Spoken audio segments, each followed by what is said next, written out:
Okay, this is my video 2 quiz. This is on chapters 4 through 7. In chapter 4, what stood out the most was the emphasis on connecting with your audience. I also learned that demographics play a key role in your audience. I never would have thought that you needed to specifically contour to different audiences of age, sex, race, religion, things of that nature. It's important to create a connection with your audience, because if you don't have that connection, you cannot deliver the message that you're looking to deliver. They'll get bored, they'll get lost, things of that nature. And as far as in my personal or professional life, a connection is good to have with anybody in your personal or professional life. If you don't have that connection, you could miss opportunities, whether it be professional as in promotions and things like that. In chapter 5, what stood out the most to me was the organization.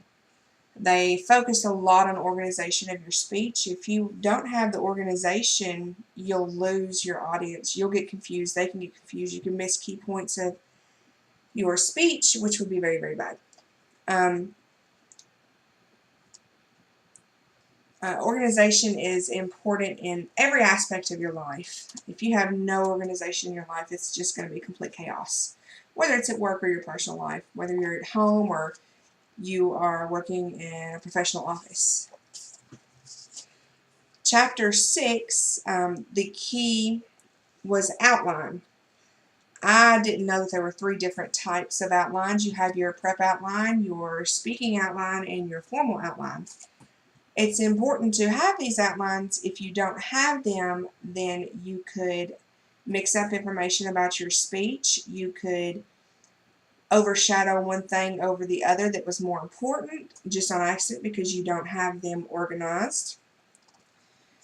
In chapter 7, what stood out the most was the different copious amounts of resources that you can use for a speech to collect all your data and your references and things of that matter.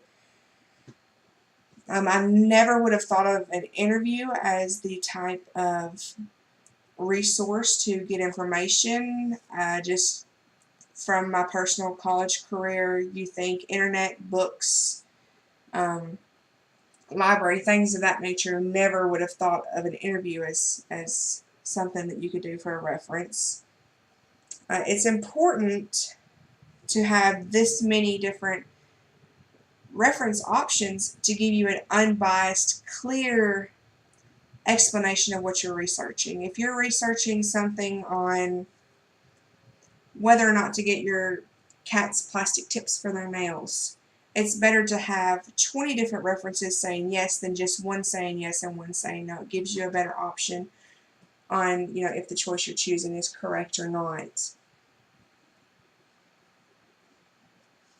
As far as personal and professional life with research, just like with the cat reference, it's always good to have multiple references. You want to be well informed on everything so that you know that you're making the right choice on everything.